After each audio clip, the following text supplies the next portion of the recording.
السلام علیکم ورحمۃ اللہ وبرکاتہ۔ ان الحمد للہ نحمده ونستعینه ونستغفره ونؤمن به ونتوکل علیہ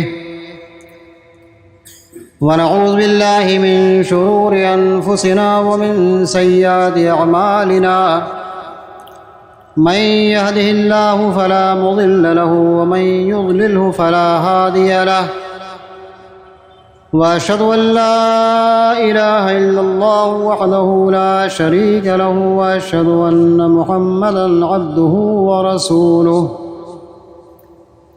أما بعد فإن خير الحديث كتاب الله وخير الهدي هدي محمد صلى الله عليه وسلم وشر الأمور محدثاتها وكل محدثة بدعة وكل بدعة ضلالة وكل ضلالة في النار۔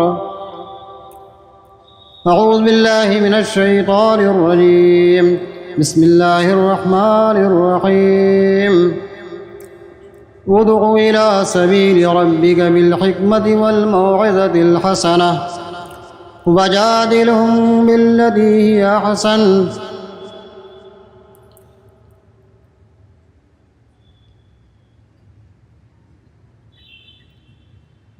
نگاہ بلند سخن دل نواز جاں پرسوز،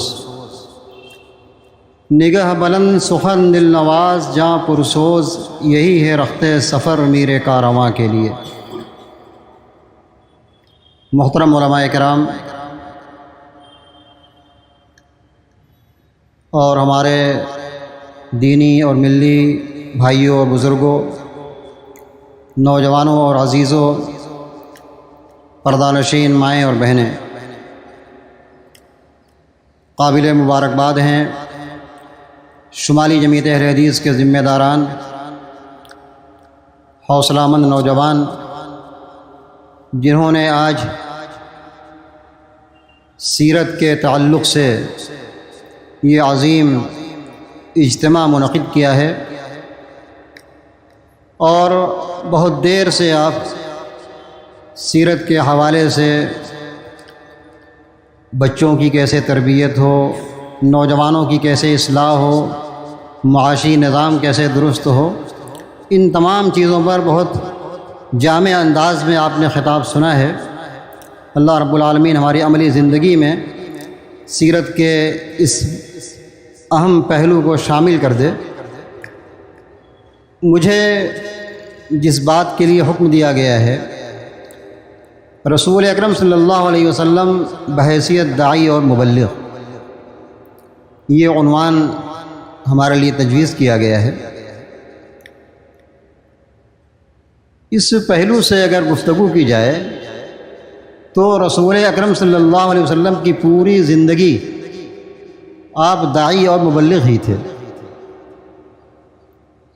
اور اللہ رب العالمین نے خاص طریقے سے آپ کو دعوت کا کام کیسے کیا جائے، تبلیغ کے مشن کو کیسے آگے بڑھایا جائے، آپ کو خاص طریقے سے خطاب کر کے فرمایا کہ ادع الی سبیل ربک بالحکمۃ والموعظۃ الحسنہ وجادلہم باللتی ہی احسن ان ربک هو اعلم بمن ضل عن سبیلہ وهو اعلم بالمہتدین۔ اے پیارے نبی، اپنے رب کے راستے کی طرف دعوت دیجئے، لوگوں کو بلائیے۔ کیسے بلائیں گے؟ بالحکمت والموعظۃ الحسنہ، حکمت کے ساتھ، دانائی کے ساتھ، دانش مندی کے ساتھ، اور اچھی نصیحت کے ساتھ۔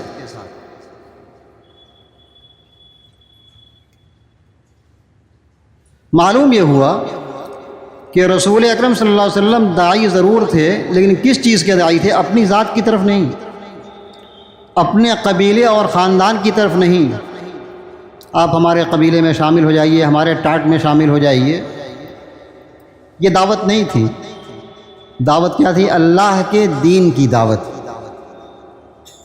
تو معلوم یہ ہوا کہ جو لوگ دعوت کا کام کرنا چاہتے ہیں، شمالی جمعیت حدیث کے ذمہ داران وہ اس منہج کو سامنے رکھیں کہ دعوت کے نام پر، تبلیغ کے نام پر جو بھی ہم کام کریں گے وہ کام اللہ کے دین کی دعوت ہوگی۔ اسی بات کو اللہ رب العالمین حکم الحاکمین نے ایک دوسری آیت میں فرمایا، قل هذه سبیلی ادعو الی اللہ علی بصیرۃ انا ومن اتبعنی وسبحان اللہ وما انا من المشرکین۔ یہاں بھی خطاب اللہ کے نبی صلی اللہ علیہ وسلم سے ہے۔ آپ بتائیے لوگوں کو کہ آپ کیسے دعوت کا کام کرتے ہیں، اس لیے کہ آپ داعی تھے، مبلغ تھے۔ رسول جو ہے وہ داعی مبلغ ہوتا ہی ہے۔ رسول کا معنی ہی ہوتا ہے پیغامبر، ایلچی کے پیغام کو پہنچانا، اور مبلغ بھی وہی ہوتا ہے۔ مبلغ کے معنی بھی ہوتا ہے پہنچانا، اور رسول کے معنی بھی ایلچی کے ہوتا ہے، پیغامبر کے ہوتا ہے۔ رسول کا مطلب ہی ہوتا ہے داعی اور مبلغ۔ تو آپ کیسے پہنچائیں گے لوگوں کو؟ اللہ رب العالمین نے فرمایا، قل هذه سبیلی ادعو الی اللہ علی بصیرۃ انا ومن اتبعنی۔ اے نبی آپ بتائیے لوگوں کہ یہ میرا راستہ ہے۔ کیا راستہ آپ کا ہے؟ ادعو الی اللہ، میں اللہ کی طرف دعوت دیتا ہوں۔ نبی صلی اللہ علیہ وسلم بھی اپنی ذات کی طرف دعوت نہیں دیتے کہ ہاں آپ لوگ ہماری طرف آ جائیے، نہیں، اللہ کے دین کی دعوت، ادعو الی اللہ۔ اس کے لیے کیا چیز ضروری ہے؟ اس آیت کریمہ میں اس کی طرف نشاندہی کی گئی ہے، علی بصیرۃ انا ومن اتبعنی۔ میں اللہ کے دین کی دعوت دے رہا ہوں، لیکن بصیرت کے ساتھ، علم و آگہی کے ساتھ، جانکاری کے ساتھ۔ یہ میرے بھائیوں، میرے بزرگوں، یہ بہت ضروری چیز ہے۔ دعوت کے کام کے لیے پہلی بات تو اخلاص کا پتہ اس سے چلا کہ دعوت اللہ کے لیے ہو، اس سے اخلاص کا پتہ چلتا ہے۔ للہیت ہونی چاہیے دعوت میں، اپنے ریا، اپنے نام نمود کی خاطر نہیں۔ گا صاحب اسٹیج پر بیٹھے ہیں، مولانا جنید نے بڑی اچھی تقریر کی آج، یہ سننے کے لیے نہیں کہ لوگ ہماری تقریر کے بارے میں کیا تبصرہ کر رہے ہیں، ہمارے خطاب کے بارے میں کیا کہہ رہے ہیں، یوٹیوب پر ہمارے کتنے فالوور ہیں، یہ جاننے کے لیے نہیں، بلکہ اللہ رب العالمین کے اس مشن کو جو جس کے ہم مکلف ہیں اسے ہم کہاں تک پہنچا رہی ہے، اخلاص ہونا چاہیے۔ اور اس کے ساتھ ساتھ ضرورت اس بات کی کہ اس کے لیے آپ کے پاس علم ہو، جانکاری ہو۔ آج ایک عجیب اتفاق، کبھی کبھی پورا قرآن پڑھ جائیے، کوئی بات، کبھی کوئی نئی چیز سامنے آتی ہے۔ آج میں صبح، کیونکہ ایک پروگرام تھا آج صبح 10 بجے، تعلیمی کانفرنس الحنیف ایجوکیشنل گروپ کی طرف سے، اس میں مجھے کچھ کہنا تھا تعلیم کے تعلق سے، تو میں اقرا بسم ربک الذی والی آیت میں پڑھ رہا تھا۔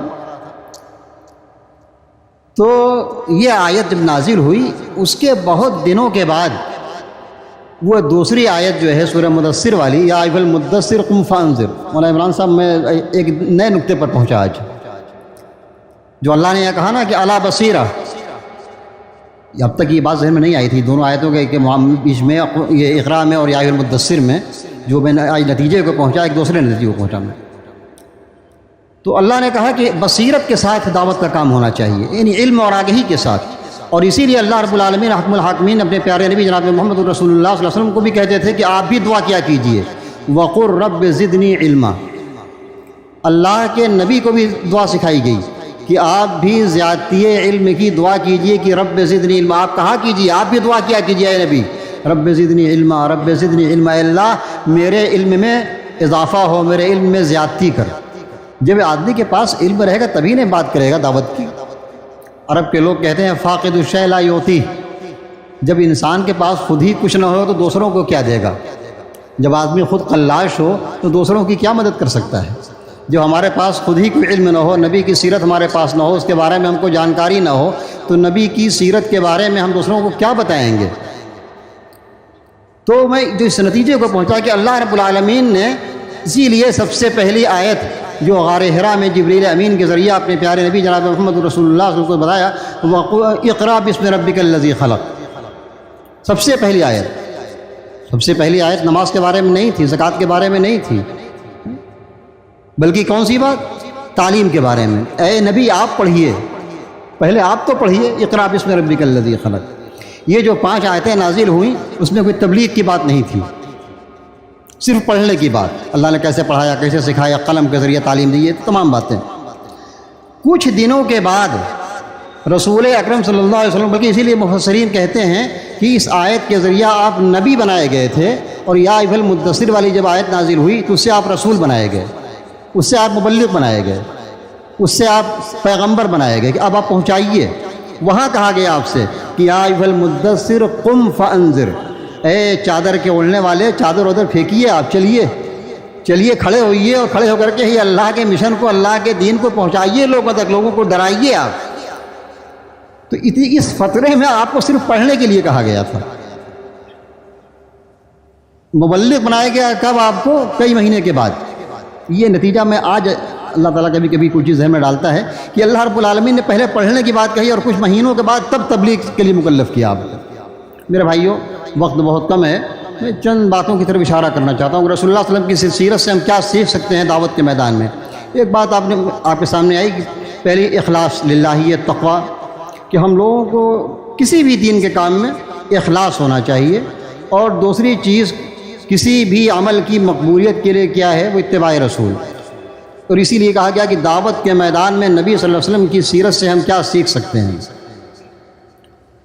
حالات کا جائزہ لینا، حالات کے مطابق دعوت کا کام کرنا، یہ بھی نبی کی سیرت سے پتہ چلتا ہے۔ رسول اکرم صلی اللہ علیہ وسلم کی زندگی کو مختلف، دعوتی زندگی کو مختلف خانے میں بانٹا جاتا ہے۔ آپ سیرت کی کتابوں کو پڑھیں گے تو 3 سال تک نبی صلی اللہ علیہ وسلم دعوت کا کام انفرادی کرتے تھے، جس کو سری دعوت کہا جاتا ہے، چھپا کر کے۔ اب اعلان دعوت کا کام نہیں کرتے تھے، حالات ایسے تھے، کھل کر کے آپ نہیں کر سکتے تھے قولوا لا الہ الا اللہ، سب لوگ مسلمان ہو جاؤ، اسلام قبول کر لو، ایسا نہیں کر سکتے تھے۔ تو آپ چھپا کر کے دعوت کا کام کرتے تھے، انفرادی طریقے سے، لوگوں سے ایک آدمی سے ملتے تھے۔ تو معلوم یہ ہوا کہ اگر حالات کا جائزہ لینا بہت ضروری ہے۔ یہ نبی کی سیرت سے پتہ چلتا ہے کہ مبلغ کو، داعی کو حالات کا جائزہ لیتے رہنا چاہیے۔ حالات کچھ اچھے ہوئے تو رسول اللہ صلی اللہ علیہ وسلم جب حجاج کرام آتے تھے تو ان کے پاس جایا کرتے تھے، کچھ کھل کر کے سامنے آ پائے، اور آپ کے پیچھے آپ کا چچا ہوا ابو لہب ہے نا، وہ پیچھے لگا رہتا تھا۔ جب آپ اپنی بات پیش کرتے تھے کہ ایھا الناس قولوا لا الہ الا اللہ تفلحوا، لوگوں لا الہ الا اللہ کے مت والے ہو جاؤ، کہنے والے بن جاؤ، ایک اللہ کے ماننے والے بن جاؤ گے تو کامیاب ہو جاؤ گے، تو اس کے پیچھے ابو لہب کہتے تھے اس کو جانتے ہو، یہ ہمارا بھتیجا ہے، یہ ہمارا بھتیجا ہے، یہ پاگل ہے، دیوانہ ہے، اس کی باتوں پر توجہ مت کرنا۔ تو پتہ چلا کہ آپ دعوت کا جب کام کریں گے تو آپ کے ساتھ ساتھ آپ کے چاہنے والے بھی ہو سکتا ہے کہ دشمنی کریں، آپ کی دعوت کے کام میں رکاوٹ ڈالیں، بڑے مسائل سے آپ کو دوچار ہونا پڑے گا۔ وہ آپ کو پتہ ہے نا، اسی دعوت کے کام کو روکنے کے لیے رسول اللہ صلی اللہ علیہ وسلم اور آپ کے جانثار صحابہ کرام جو لوگ مسلمان ہو چکے تھے، سب لوگوں کو شیب ابی طالب میں بند کر دیا گیا، سوشل بائیکاٹ کر دیا گیا، سماجی بائیکاٹ کر دیا، کھانا پینا بند، حقہ پانی بند، سب ہو گیا۔ یہاں تک مجبور ہو گئے بیچارے چمڑے کو پانی میں بھگو کے چبایا کرتے تھے۔ وہ شیب ابی طالب، آپ جائیں گے حج کرنے، شیب عامر کی طرف وہ علاقہ ہے، اللہ اکبر۔ لیکن رسول اللہ صلی اللہ علیہ وسلم کبھی آپ جو ہے حق بات پیش کرنے سے آپ نے کبھی سمجھوتا نہیں کیا، مداہنت نہیں کی آپ نے۔ سیرت کی اس پہلو سے بھی پتہ چلتا ہے کہ آپ نے یہ تو گوارا کر لیا کہ اگر حالات سازگار نہیں ہیں تو اس شہر کو چھوڑ دیا جائے۔ لو اپنے صحابہ کرام سے کہہ دیا آپ نے کہ تم لوگ حبشہ چلے جاؤ، وہاں کی سرزمین سازگار ہے، وہاں دعوت کا کام کر سکتے ہو، یہ مکے کی سرزمین ابھی ہموار نہیں ہے۔ لیکن آپ نے یہ نہیں کیا کہ مکہ والے تو یہی چاہتے تھے نا کہ آپ مداہنت کر لیں۔ ودو، وہ چاہتے تھے کہ اگر آپ تھوڑے سے نرم ہو جائیں تو ہم لوگ بھی نرم ہو جائیں، بلکہ یہ شرط رکھی کہ ایسا کریں محمد، یہ 1 سال آپ اپنے اللہ کی عبادت کیا کریں اور 1 سال ہمارے معبودوں کی عبادت کیا کریں، جس کے نتیجے میں اللہ رب العالمین نے وہ صورت نازل کی، قل یا ایھا الکافرون والی صورت۔ یہ کیسے ہو سکتا ہے بھائی کہ 1 سال ہم اللہ کی عبادت کریں، 1 سال غیر اللہ کی عبادت کریں؟ دین میں مداہنت نہیں ہے۔ رسول اکرم صلی اللہ علیہ وسلم جب دیکھے کہ مکہ کی فضا سازگار نہیں ہے تو آپ طائف چلے گئے، بڑی مشقت آپ نے اٹھائی۔ دعوت کا کام کرنا یہ کوئی پھولوں کا سیج نہیں ہے، کانٹوں پر چلنا ہے، پڑے گا آپ کو۔ تقریباً 100 کلومیٹر کا سفر رسول اکرم صلی اللہ علیہ وسلم نے پیدل طے کیا، اس امید پر کہ شاید طائف جائیں گے تو وہاں کے لوگ اسلام قبول کر لیں۔ لیکن آپ کے ساتھ جو سلوک ہوا، پتھر سے آپ کا استقبال کیا گیا، خون آپ کی جوتیوں میں جا کر کے جم گئے، اور مدد کرنے والے لوگ موجود تھے۔ وہ بھی ایک حدیث ہمارے عزیز پیش کر رہے تھے کہ جبریل امین پہاڑ کے فرشتوں کو لے کر کے آئے، کہا محمد یہ پہاڑ والے فرشتے ہیں، انہیں آپ حکم کریں۔ فرشتے کہتے ہیں کہ محمد صلی اللہ علیہ وسلم اگر آپ کہیں تو لأطبق علیہم الاخشبین، یہ ان دونوں پہاڑیوں کے بیچ میں طائف والوں کو پیس دوں۔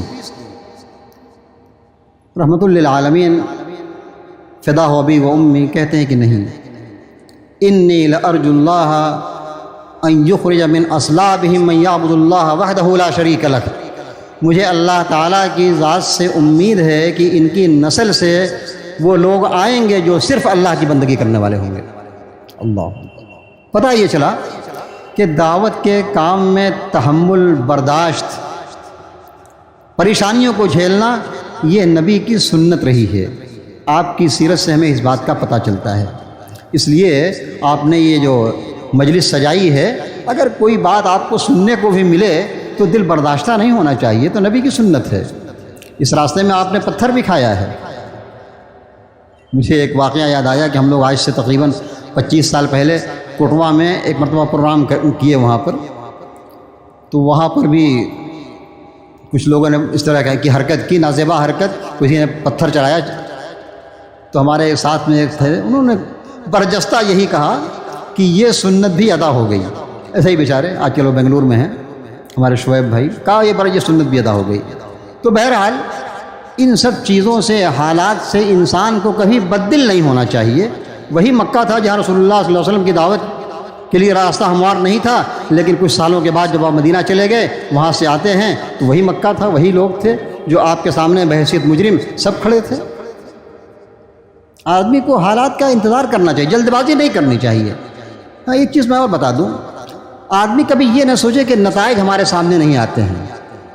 ارے اتنا دن سے ہم محنت کر رہے ہیں، دعوت کا کام کر رہے ہیں، لوگ بستی میں لوگ ابھی تک جو ہے توحید پرست نہیں ہوئے۔ نہیں، بددل نہیں ہونا چاہیے۔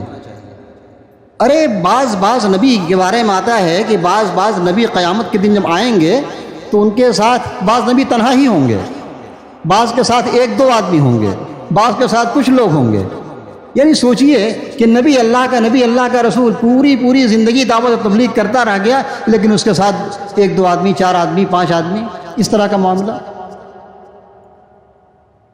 تو نتائج کے لیے جلد بازی نہیں کرنا چاہیے، آپ کا دل مطمئن ہونا چاہیے۔ اپنے دل سے آپ پوچھئے کہ آپ کے اندر اخلاص للہیت کتنی ہے، اللہ تعالیٰ اس کو دیکھ رہے ہیں۔ دعوت کے کام میں انسان کو خود اس پر عامل ہونا چاہیے جس بات کی وہ تبلیغ کر رہا ہے۔ أَتَأْمُرُونَ النَّاسَ بِالْبِرِّ وَتَنْسَوْنَ أَنفُسَكُمْ لِمَ تَقُولُونَ مَا لَا تَفْعَلُونَ، اس طرح کی آیتیں قرآن مجید میں ہے کہ آپ ایسی باتیں مت کیجیے جس پر خود عمل نہیں کر رہے ہیں، صرف دوسروں کے لیے نصیحت، اپنے لیے فضیحت نہ ہو۔ رسول اکرم صلی اللہ علیہ وسلم کی یہ سیرت رہی ہے۔ آپ جب لوگوں کو کچھ تعلیم کرتے تھے، ابھی ہمارے عزیز وہ حدیث سنا رہے تھے نا کہ وہ کچھ صحابی آئے 3 تو کہنے لگے کہ ہم نماز ہی پڑھیں گے اور ہم جو ہے شادی نہیں کریں گے اور ہم روزہ ہی رکھیں گے۔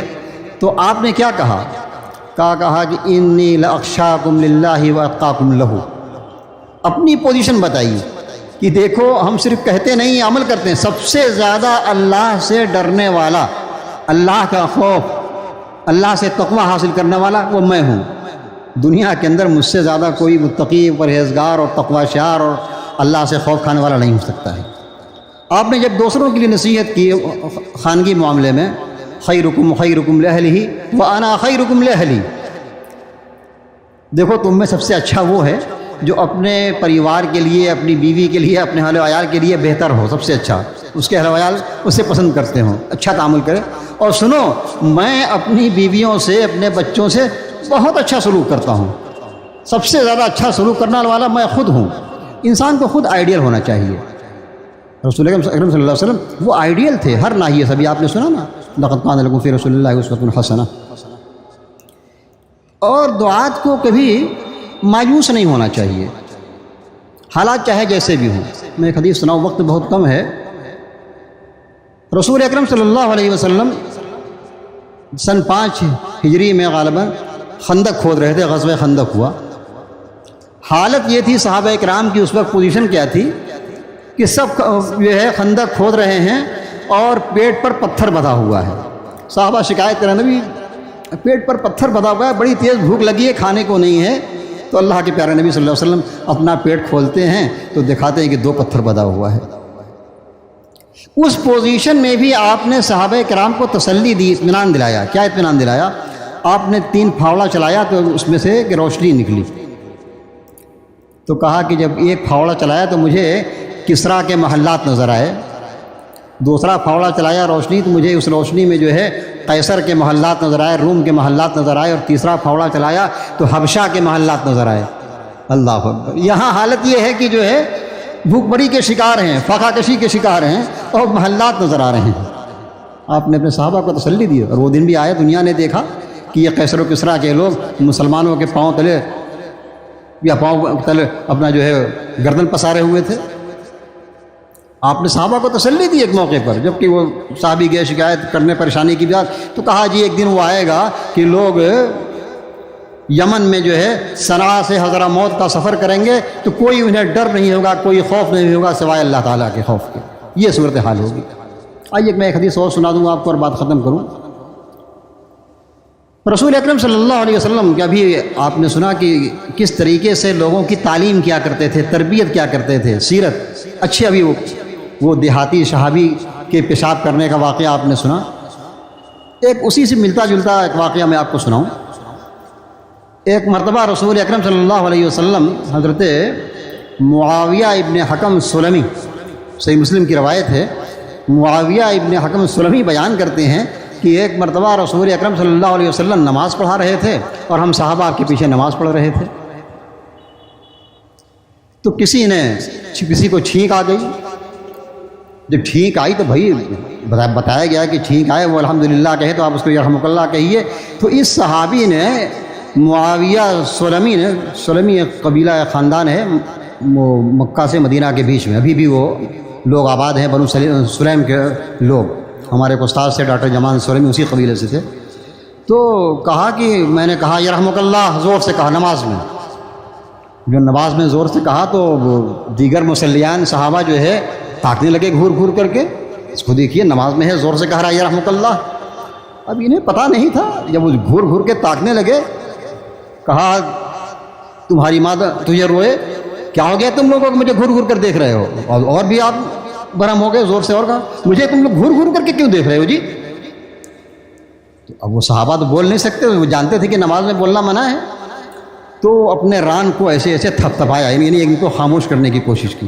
کہا تو مجھے بڑا تو غصہ آیا، اچھا اب یہ ران بھی تم تھپ تھپا رہے ہو، یعنی کوئی ہم کو چیلنج کر رہا ہو؟ ہاں، لیکن میں بڑا برداشت کر گیا، خاموش رہا۔ نماز ختم ہوئی۔ ہمارے یہاں کا ہوتا ہے، میں اکثر دیکھتا ہوں کہ کوئی بچہ آیا نماز پڑھا، خدا سا کچھ بچے ہیں شرارت کریں گے ہی، ابھی نماز ختم ہوئی سلام پھرتے ہی صاحب ڈانٹ ٹپڑ اسے شروع ہو جاتی ہے کہ بیچارہ دوبارہ پھر بچہ مسجد میں نہ آئے، ایسی ڈانٹ ٹپڑ شروع ہوتی ہے۔ ہمارے یہاں ایسے ہوتا ہے مسجدوں میں۔